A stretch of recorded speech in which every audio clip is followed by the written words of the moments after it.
오늘도 하나님의 말씀으로 기쁘게 승리하는 귀한 날 되기를 축복드립니다. 오늘 그 10장 1절부터 27절에 쭉 기록되어져 있는 이름들, 하나님과 언약을 임봉한다, 하나님과 언약을 체결해서 다시 한번 그 삶을 갱신하기를 원하는 사람들의 이름을 처음 1절 한번 보시면 하갈의 아들 총독 느헤미야와 시드기야, 그렇게 두 사람이 나오고요.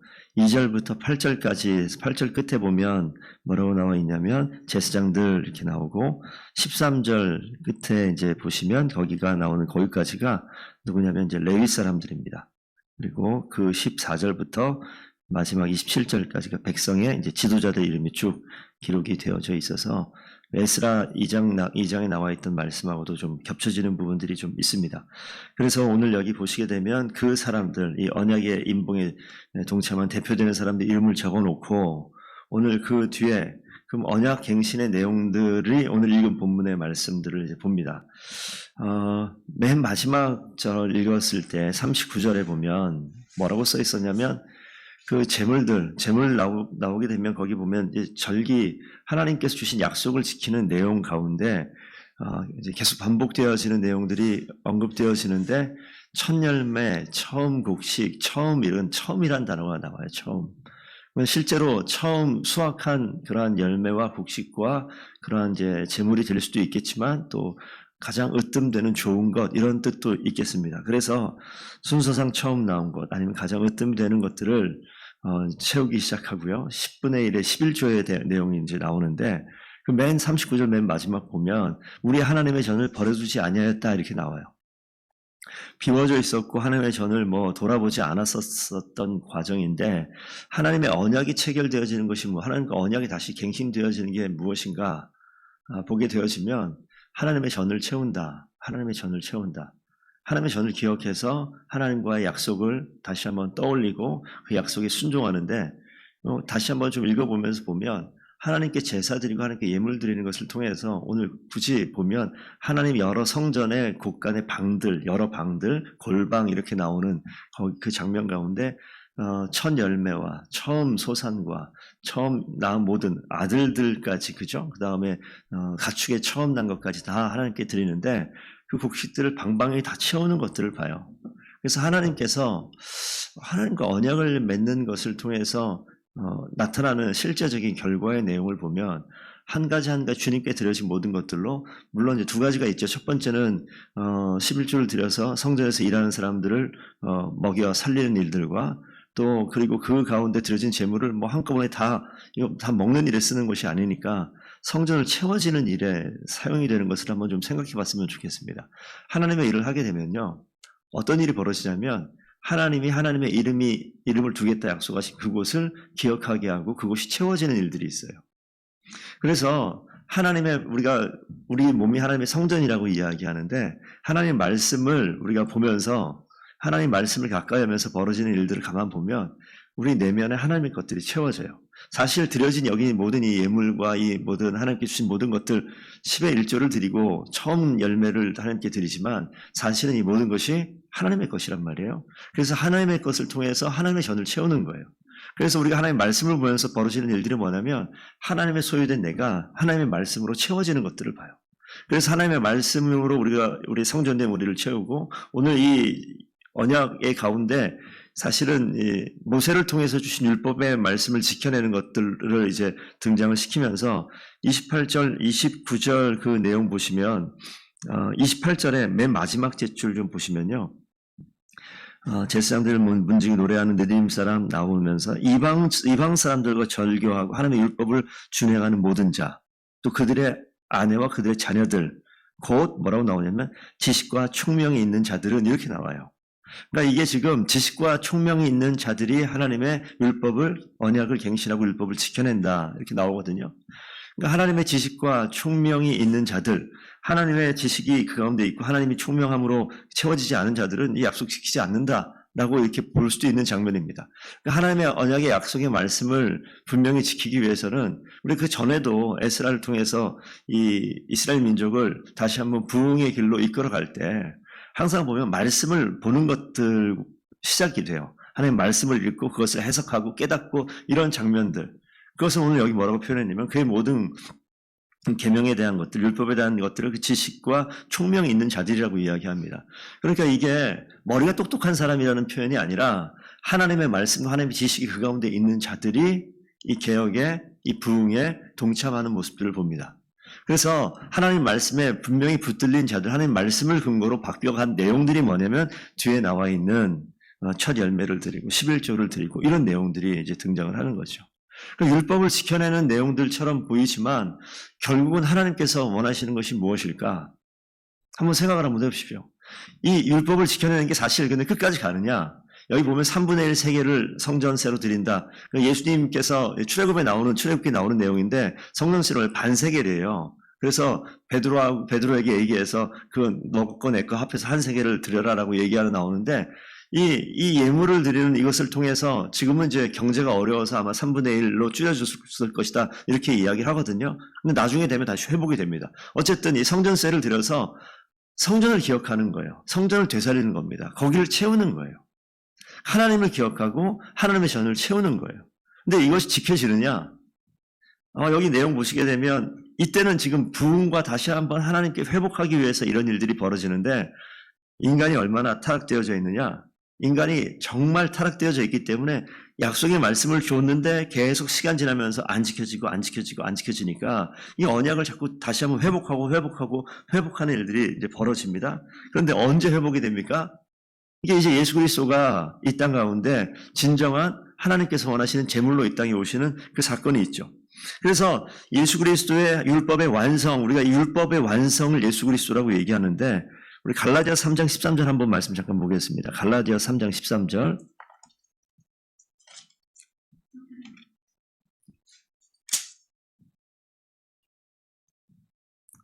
한번 함께 읽겠습니다. 시작. 그리스도께서 우리를 위하여 저주를 받은 바 되사 율법의 저주에서 우리를 속량하셨으니 기록된 바 나무에 달린 자마다 저주 아래 있는 자라 하였습니다. 사실 이 언약이라는 것을 우리 하나님께서 우리 인간에게 주신 이유는 신명기 말씀 보면 언약 가운데 나오는 게 복과 저주를 이야기해요. 그러니까 저주의 맨 처음 시작은 창세기 3장의 아담의 타락입니다. 아담의 타락으로 인하여서 죄가 우리 가운데 들어오고 그 죄로 말미암아 이 땅 가운데 모든 인간이 저주받게 되어서 죽음의 길로 갈 수밖에 없는 것이 인간의 모습입니다. 그런데 하나님께서 그 인간과 언약을 맺으셨어요. 언약을. 그래서 이 저주 가운데 있는 이 이스라엘 백성들로 이제 대변되어지는 인간에게 저주받을 인간에게 하나님께서 허락하신 것이 무엇이냐? 복을 허락하시면서 너희가 이 언약을 지키면 내가 저주에서 복으로 바꾸겠다라고 이야기하면서 주신 내용이 지금 10장에 나와 있는 느헤미야 10장에 있는 이런 언약의 한 일부분입니다. 그래서 이거 지키라고 얘기했는데 인간이 어떻습니까? 못 지키는 거예요, 계속해서. 그래서 이 느헤미야 때 다시 한번 이 언약을 갱신하겠다 얘기하며 하나님과의 언약을 다시 한번 지키려고 애쓰죠. 근데 이게 끝까지 지켜지느냐? 또 안 지켜지는 거예요. 그래서 오늘 아까 갈라디아 3장 13절에 읽은 내용처럼 예수 그리스도께서 새 언약의 중보자가 되신다. 그런 이야기를 하잖아요.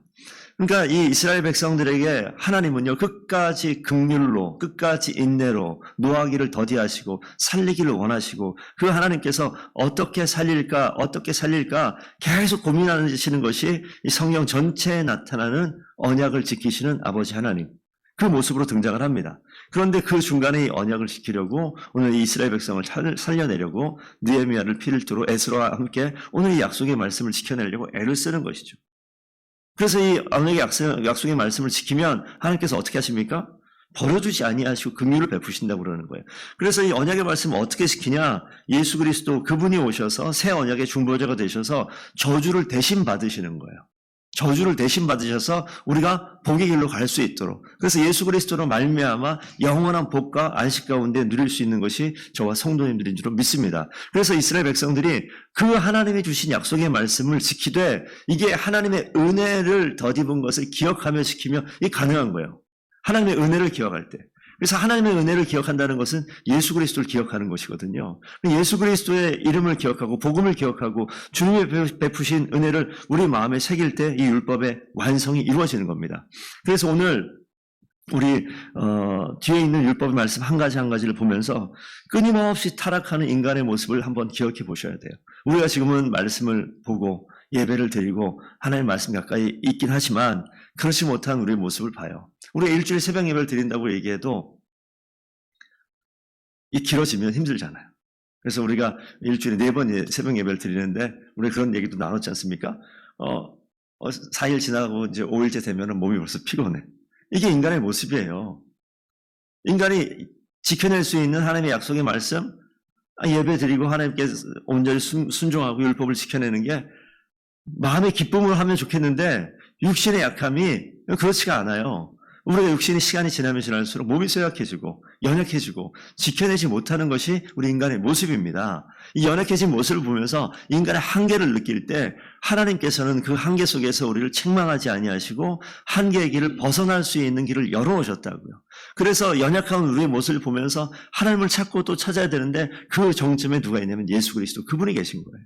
그래서 예수 그리스도 그분을 붙들고 내 연약함을 주님 앞에 내어 맡길 때 하나님께서는 우리에게 새 힘을 허락하시고 다시 한번 서게 하시고 죽음의 자리에서, 저주의 자리에서 복의 길로, 생명의 길로 인도하시는 놀라운 은혜가 이 가운데 있는 줄로 믿습니다. 그래서 우리가 그 가운데 거할 수 있도록 성령 하나님께서 우리와 함께 하시고 성령으로 기름을 부어주셔서 하나님의 은혜와 도우심으로 이 약속의 말씀을 지켜나가고 붙들 수 있게 되는 거죠.